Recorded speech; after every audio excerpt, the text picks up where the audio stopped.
His Grace Krishna Chandra Prabhu जी, बहुत बहुत धन्यवाद प्रभु जी। आप हमारे आज गोवा के इस मॉर्निंग भागवतम सेशन में आए।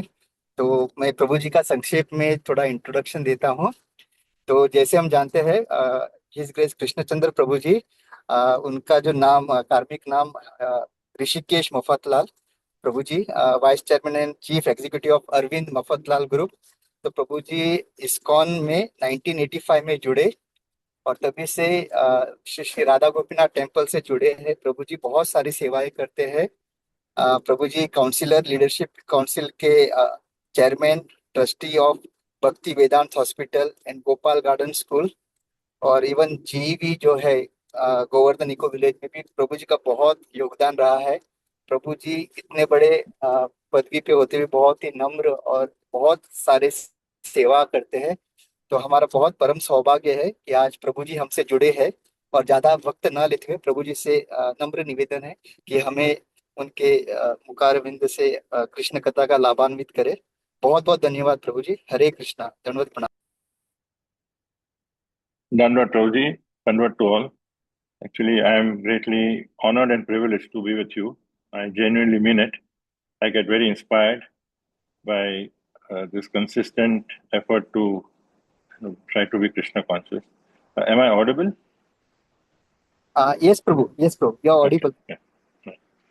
So we find that for all of us, whether we are here for 1 year or more, or 10 years or 20 years, we have constant challenges to be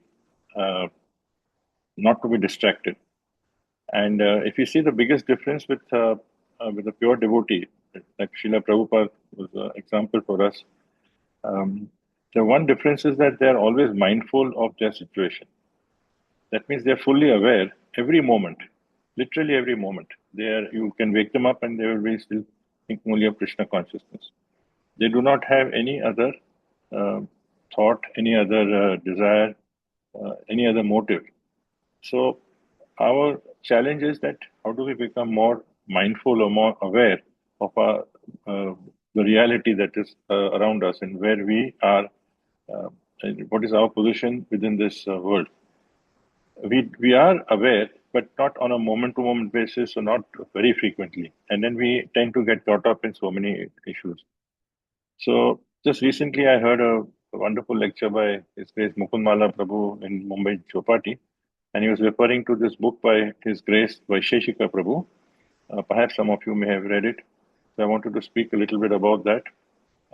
This book is called Four Questions, and Vaisheshika Prabhu, who is actually many of you may know, is a Prabhupada disciple since over 50 years. He's a minister of book distribution. He's every day for the last 50 years, he's been personally going on the streets and selling books. And he's a grihastha, and he's a wonderful, wonderful devotee. So he has written a very perceptive book, and he says that every devotee should ask these four questions repeatedly, as frequently as possible, perhaps daily. So the first question is, what is my real purpose in life? Because we have a purpose, we are doing something, but we are not. We may be looking at the immediate purpose. We may be looking at that today I have to go to work, I have to finish this task, or I have to go to teach in this class, and I have to finish this portion. You will find, and many of us, when we were in childhood, my grandson, in fact, is a bright boy, but he would tell me when he was in school that, Nana, I just don't feel like studying. And what is the purpose? What is the reason? So I could understand that he didn't really know why he had to study about, some history, English history of 200 years ago, some battle took place. I mean, it had no relevance. So similarly, why am I here? What is the purpose that in my life? Because this question will always bring us attention to whether any direction needs to be changed in our life if needed. So uh, we can bring. There are various purposes, but the ultimate purpose, knowing that the we then have the philosophy in front of us. But then, when we ask this question, then we will be in a position to answer that.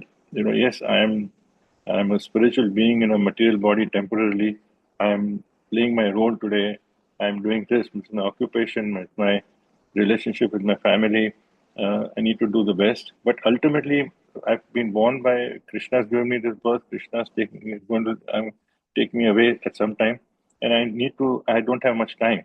So this kind of various questions we may will help us to focus on the reality, and even in our chanting, in our regular sadhana also, whatever we do, the focus will be more. Even if we are doing a service which is not directly Krishna conscious, but when we are aware that is linked to our Krishna conscious life, like an occupation, then the motive is there. We know that the ultimate purpose, what I am doing for, is helping my guru, helping my congregation, helping my devotees, and helping me come closer to Krishna. So otherwise, it becomes monotonous. Even satsang programs, if you're going regularly into, uh, sometimes we just go through the motions. Even in chanting, we go through the motions. We just tick the boxes and we say that I have finished. I've done this. I've done that. We will continue. We'll complete it, but it becomes a daily routine, like brushing your teeth, having a bath. We do it mechanically. So to avoid mechanically, we should ask this question: Why am I? What is my purpose? Why am I here? Second question: How can I be of some service? Now, this question can be asked in any situation. And His Grace Vaisheshika Prabhu says that there is no situation where a devotee cannot be of some service, that he cannot contribute positively.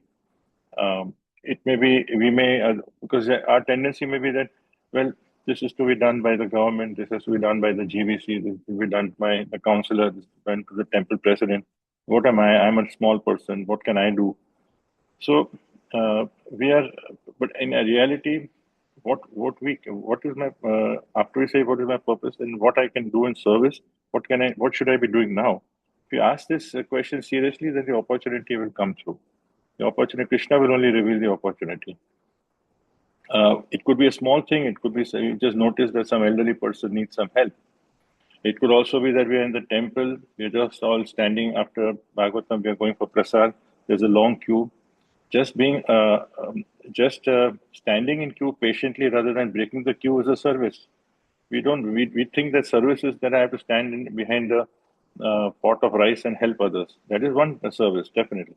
But there are many things which we can do internally, which Krishna is also seeing.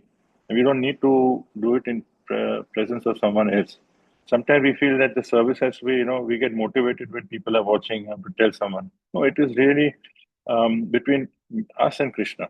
So I can give one example which strikes me very much is that almost 32 years ago, 1993, when the early stages of Pune Yatra, almost 1,000 devotees were there. And this young boy, he was about 22 years old that time, in the morning at 4 o'clock, I had come down to one of the sannyasis was actually leaving early. So, so it was pitch dark in winter, January. There was also fog and all that. And there was that time we didn't have those those shoe stands. So almost 1,000 people's slippers and all were just in a huge pile, in a total mess. So in the total darkness, I just switched on the torchlight to help the sannyasi to find his shoe, his chappals. And I found that there was just a silhouette of some person crouching on the ground. So I said, what is some thief must be there? And we looked at this boy, his name was Sudhir Borkar, and he was quietly arranging. He had already taken his bath. He was part of the yatra, and it was his first year there. And he was wearing a sweater, and he was quietly arranging slippers in order, matching the two, so that when devotees come, they can help. In darkness, at 4 in the morning. And I was completely amazed. I said, who's this devotee? And incidentally, that is the same Sudhir Borkar became Sankirtan Prabhu, who's in a Chopati temple. I never forgot that. So, this was a classic case of for somebody at such a young age asking that, what can I do? What is my present situation? Can I do something else? His Holiness Keshav Swami Maharaj, Swayam Bhagwan Keshav Maharaj, he recalls when once he came late from a program and at about 11 in the night, and he found one boy. Accidentally, he actually came to know that this young boy was actually he was cleaning the toilets and closet. So normally Maharaj never came that late. We found that for the last 3 years, this boy was doing this quietly. Didn't want anyone else to do it. He was actually practicing humility at his highest level. Because he was finding pleasure in doing that service. So it may be a simple task. So if we keep asking this question, what can I be doing of some service? It will take us away from our focus on our own present problems. We are always thinking, I'm always worried about my problem.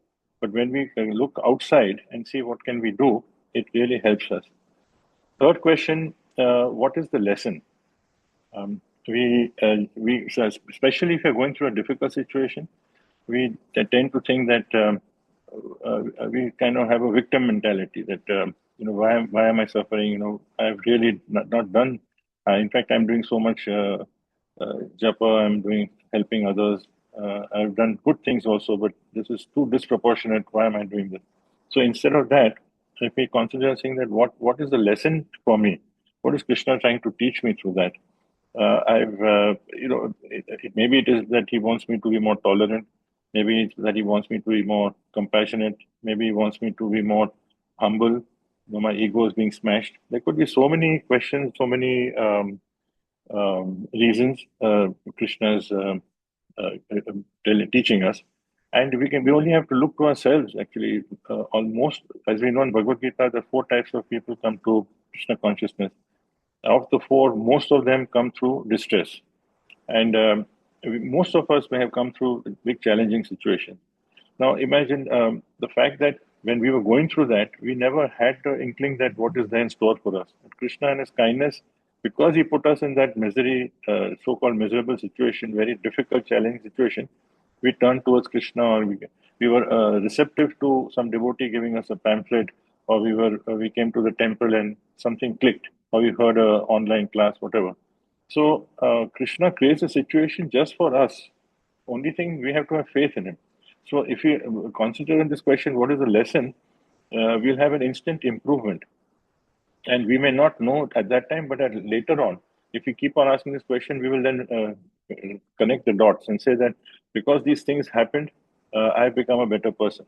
Maybe I have become a better husband or better wife, better disciple. I may be having secret, egoistic thinking. So many things.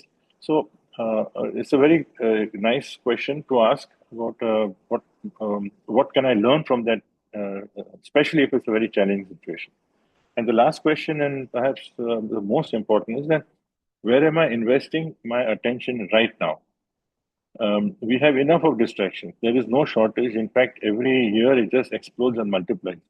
I mean, in our youth times, 30, 40 years ago, distractions were relatively less because we didn't have, there's in fact, till the 70s or 80s, there was no television. And now the social media, I don't need to explain. I think all of you know much more. So the social media, for instance, is just a constant barrage of distractions, constantly. So it's trying to grab our attention. Only recently I came to understood there's this word called influencer. People who are there who have large followers and then they try to influence and everyone tries to follow them. And even if they're not formally influencer, but a celebrity, a sportsman or a politician and others, we just try to follow because of the achievements. So our attention gets distracted. And the more the distractions take place, the likelihood is that our energy is going to get drained. But we have the choice whether I allow my mind to be distracted. So we step in. It's not like we're helpless. It's not like it's an automatic button that now I can't do anything. Actually, we are allowing ourselves. If we are not helpless. We are proactively pushing ourselves to one way or the other. So we are exercising a choice. So where is my choice? Where is my attention going? And its attention also is limited. Means the energy that we have, because wherever our attention goes, energy goes, energy flows. So the energy, while we may not know our capacity, sure, but still it is finite. We are not infinite. We are finite. So that is just like a water tank. If you have a small leakage, you may think that, well, it's not much. But over time, it may start leaking so much that it will completely drain away, or at least it will reduce the capacity substantially. So similarly, our distractions also can be really sapping our energy. And because of that, we are not able to concentrate much. That is why when japa also, our minds keep fluctuating oftentimes, because we have already mentally we are exhausted because of the distraction, so that our mind keeps splitting. So it's a battle. But if we ask this question that where is my attention, so then many times we may succeed, sometimes we may fail, but many times we can arrest ourselves and no, I don't need to do this, I don't need to do that.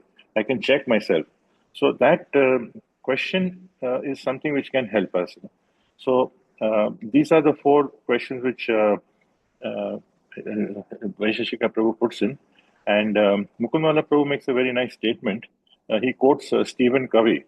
He says that at the end, he says, uh, the main thing is to keep the main thing the main thing. I'll just repeat, the main thing, that means the main issue in our life is to keep the main issue the main issue. And the main issue is that we should be Krishna conscious. We should be ultimately we're always told that never forget Krishna and always remember Krishna. So that's the ultimate goal. Now, everything is a stepping stone. Whatever we are doing is finally somehow linking ourselves to Krishna in everything. If we were Krishna conscious as Prabhupada wanted, that means conscious of Krishna in every moment, in everything, every activity, every person we meet, then that's where the pure devotees are. So therefore, being mindful, being alert, in being constantly aware is our goal, and this may help us to concentrate on, especially in our japa, but also in our other activities during the day, to just see that we have a responsibility, we are a devotee, and it can help us to keep improving. Hare Krishna.